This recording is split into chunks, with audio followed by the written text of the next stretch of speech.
ఇది ట్రంప్ ఉన్నంత కాలం ఉండాల్సిందే. లేదంటే ఏది కోర్ట్ గనక రద్దు చేయకపోతే ట్రంప్ ఉన్నంత వరకు ఉంటుంది. గవర్నమెంట్ మారాక ఎళ్ళిపోతుందా? లేదంటే కంటిన్యూ అవుతుందా? ఒకవేళ కోర్టులు అనుకూలంగా ఇవ్వలేదు తీర్పు. గుడ్ క్వశ్చన్ అండి. ఇప్పుడు మన దేశంలో కూడా ప్రైమ్ మినిస్టర్లు, చీఫ్ మినిస్టర్లు వచ్చినప్పుడు కొన్ని డెసిషన్స్ తీసుకుంటారు. ఫర్ ఎగ్జాంపుల్ ఇప్పుడు మనం ఆంధ్ర గవర్నమెంట్‌లో జగన్ గారు ఉన్నప్పుడు కొన్ని డెసిషన్ తీసుకున్నారు. ఏమని? అన్న క్యాంటీన్స్ అన్ని క్లోజ్ చేయాలని. మరి వారు వెళ్ళిన తర్వాత మళ్ళా చంద్రబాబు నాయుడు గారు వచ్చిన తర్వాత మళ్ళీ ఓపెన్ చేశారు కదండీ! అదే విధంగా ఎప్పుడైతే గవర్నమెంట్ మారుతదో, గవర్నమెంట్ పాలిసీస్ మారతాయి, డెసిషన్స్ మారతాయి. వాళ్ళు అవి ఓవర్ రూల్ చేసి మళ్ళీ కొత్త ప్రొక్లమేషన్స్, కొత్త ఎగ్జిక్యూటివ్ ఆర్డర్స్తోని వస్తాయి. ఇప్పుడు అమెరికాలో చూస్తే బైడెన్ గారు చేసిన డిసిషన్స్ అన్నీ రద్దు చేసి, అవన్నీ ఓవర్‌టర్న్ చేసి, కొత్త ప్రొక్లమేషన్స్‌తోని, కొత్త ఎగ్జిక్యూటివ్ ఆర్డర్స్‌తోని ట్రంప్ గారు వస్తున్నారు. అంటే ప్రతి గవర్నమెంట్ మారినప్పుడు, వాళ్ళ అడ్మినిస్ట్రేషన్ మారినప్పుడు పాలిసీస్ చేంజ్ అవుతాయండి. వారు ఉన్నంత సేపు ఉండొచ్చిది. Okay. Right sir. National interest exemption అని ఇంకొకటి చెప్పారు. సో ఏంటి అది ఓన్లీ నోబెల్ లారెట్స్‌కేనా? లేదంటే పెద్ద పెద్ద కంపెనీల వాళ్ళకేనా? అందరికి వర్తిస్తుందా అది? ఇది ఇంట్రెస్టింగ్ క్వశ్చన్ అడిగారండి. నేషనల్ ఇంట్రెస్ట్ వేవర్ అంటారు దాన్ని. నేషనల్ ఇంట్రెస్ట్ వేవర్ అంటే ఏమిటి అంటే, అమెరికా గవర్నమెంట్‌కి మీరు ఒకవేళ పనికి వచ్చేవాళ్ళు అవుతే, అంటే నోబెల్ లారియట్సే కాదు.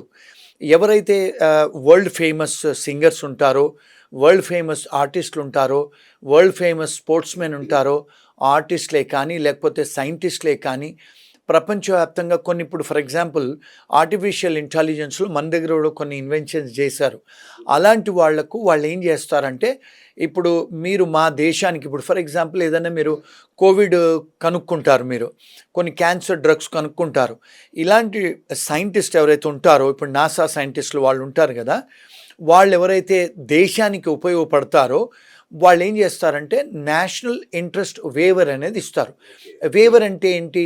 మేము వాళ్లకు వేవ్ చేస్తాము, అన్ని కండిషన్స్ చేసి మీకు మేము పచ్చ కాగితాలు గ్రీన్ కార్డ్స్ ఇస్తాము, మా దేశాలకు రండి అని ఒక ప్రొవిజన్ ఉంది. యుఎస్లో కానీ, ఇంగ్లాండ్లో కానీ, ఆస్ట్రేలియాలో కానీ, కెనడాలో కూడా. అంటే ఇప్పుడు ఫర్ ఎగ్జాంపుల్ మన దేశంలో కొంతమంది సినిమా యాక్టర్లు ఉన్నారు. షారూక్ ఖాన్ లాంటి వాళ్ళు, అమితాబ్ బచ్చన్ లాంటి వాళ్ళు కూడా గ్రీన్ కార్డులు ఇచ్చారు అమెరికా వాళ్ళు. కొంతమంది స్పోర్ట్స్మెన్స్ ఉంటారు, కొంతమంది చెస్ ప్లేయర్స్ ఉంటారు. అలాంటి వాళ్ళు వరల్డ్ ఫేమస్ ఎవరున్నా కూడా ఇప్పుడు పద్మవిభూషణ్ అలాంటి వాళ్ళకు కూడా పిహెచ్డీలు చేసి, కొన్నిసార్లు పోస్ట్ డాక్టరేట్ చేసి సైంటిస్టులు కూడా అప్లికేషన్ పెట్టొచ్చు. మా ఫర్మ్ నుంచి మేము అలాంటి వాళ్ళకు చాలామందికి ప్రాసెస్ చేశాము, ఇప్పించిన సంఘటనలు కూడా ఉన్నాయి. సో అది న్యాచురల్ కండిషన్స్‌లో ఇది కాలమిటీ, నేషనల్ కాలమిటీ కదా ట్రంప్ అనే ఆయన. ఇప్పుడు నేషనల్ ఇంట్రెస్ట్ వేవర్ కింద వారు ఏమన్నారంటే doctors, scientist case to case మేము డిసైడ్ చేస్తామని చెప్పారు. అది రెగ్యులేషన్స్ ఏం మార్చలేదు. సో డెఫినెట్గా ఎవరన్నా ఇంటర్నేషనల్ ఎక్లెయిమ్, నేషనల్ ఎక్లెయిమ్ అంటే ఇప్పుడు వరల్డ్ ఫేమస్ వాళ్ళు, నేషనల్ లెవెల్లో ఫేమస్ వాళ్ళు అప్లికేషన్స్ పెట్టుకుంటే అమెరికా వాళ్ళు గ్రీన్ కార్డ్స్ ఇస్తారు. అమెరికా కాదు, ఈవెన్ ఇంగ్లాండ్, కెనడా, ఆస్ట్రేలియా వాళ్ళు కూడా నేషనల్ ఇంట్రెస్ట్ వేవర్ అనేది ఉంది.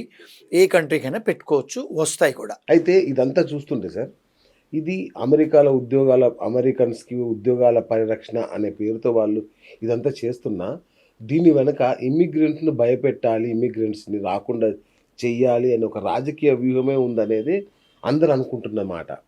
ఏమై ఉంటుంది సార్ ఇది?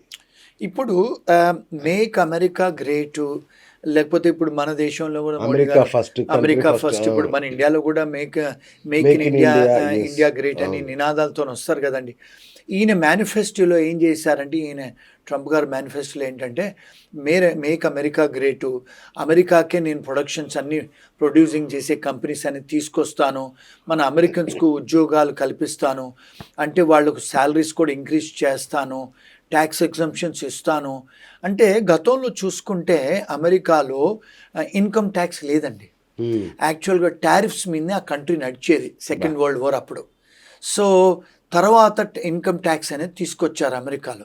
సో ఆయన ఏం చేశారంటే, ఆయన అడ్వైజర్స్ గతంలో మరి కంట్రీ టారిఫ్స్తోనే నడిచింది కదా, మరి ఇన్కమ్ ట్యాక్స్ ఎందుకు వెయ్యాలి మన ప్రజల మీద అనే నినాదంతోనే వచ్చారు. అందుకని వారు టారిఫ్స్ వేస్తున్నారు, అమెరికన్స్ని గ్రేట్గా చెయ్యాలి, అమెరికన్స్కే ఉద్యోగాలు ఇప్పియాలని ఒక నినాదంతో వచ్చి వాళ్ళు గెలిచారు ట్రంప్ గారు. రెండోది ఏంటంటే అమెరికాలో అండి ఇప్పుడు చూసుకుంటే చాలామంది ఇల్లీగల్ ఇమిగ్రెంట్స్ ఎక్కువైపోయారు. లక్షలలో కోట్లలో ఇమిగ్రెంట్స్ అయిపోయారు. ఇప్పుడు మెక్సికన్సే కానీ సౌత్ అమెరికన్సే కానీ చైనీస్ వాళ్ళు కూడా చాలా ఇల్లీగల్ ఇమిగ్రెంట్స్ ఉన్నారు. దారుణంగా. ఇండియన్స్ కూడా ఉన్నారు, చాలామంది ఉన్నారు.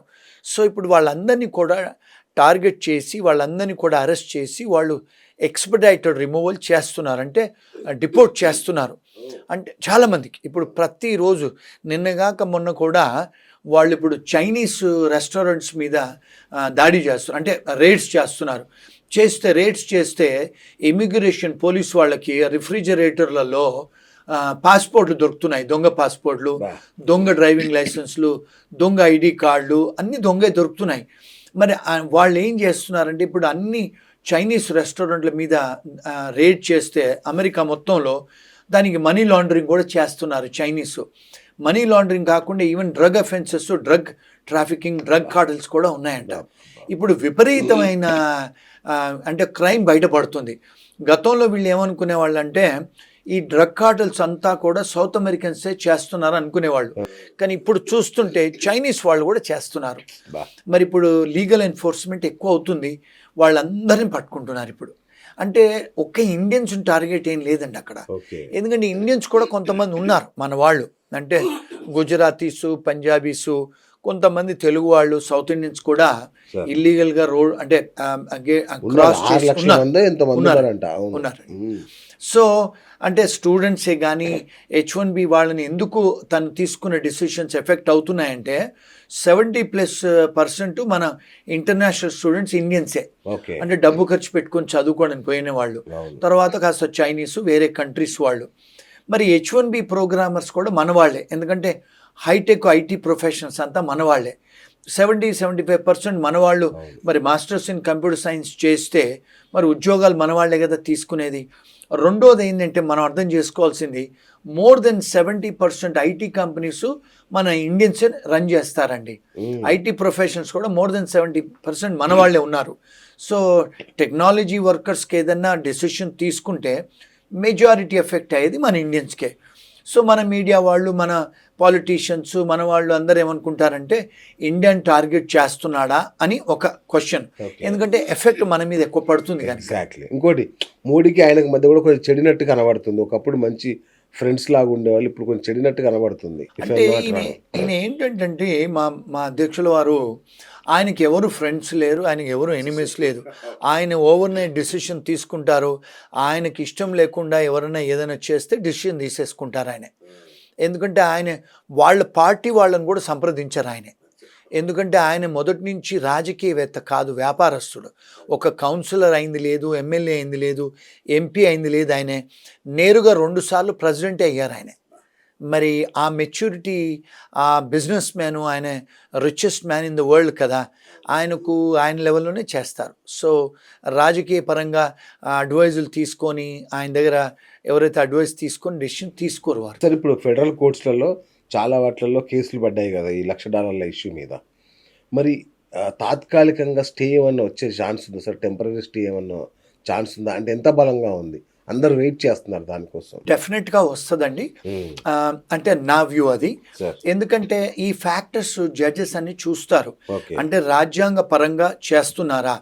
రెండోది ఏంటంటే కొన్ని ఏవైతే వారు డిసిషన్స్ తీసుకుంటున్నారో, ఇప్పుడు ఈ ప్రొక్లమేషన్ అది కూడా ఫీజు ఇంక్రీజ్ చేయాల్సింది, అవన్నీ కూడా 2 హౌజెస్లలో అంటే సెనేట్లోను కాంగ్రెస్లో అది ఆమోదం పొందిన తర్వాతనే డిసిషన్స్ తీసుకోవాలి వారు. కానీ వారు ఏం చేస్తున్నారు, ఆ 2 అంటే మన దగ్గర ఇక్కడ ఎట్లయితే లోక్సభ రాజ్యసభలో అంటే ఆమోదం పొందిన తర్వాత చెయ్యాలి కదా, వారు అలాంటివి ఏం చేయకుండా చేస్తున్నారు. కనుక ఏమంటారంటే అక్కడ విశ్లేషకులు ఏమంటారంటే ఇది చెల్లనేరదు. అంటే అక్కడ లీగల్ స్కాలర్స్ కూడా ఏమంటారంటే ఇది 2 అంటే అప్పర్ హౌస్, లోవర్ హౌస్, సెనేట్లోను కాంగ్రెస్లో ఆమోదం పొందిన తర్వాతనే వారు తీసుకోవాలి. చాలా మటుకు వారు డిసిషన్స్ ఏదైతే తీసుకుంటున్నారో అందులో ఆమోదం పొందకుండానే తీసుకుంటున్నారు కనుక చెల్లనేరదని కొంత విశ్లేషణ.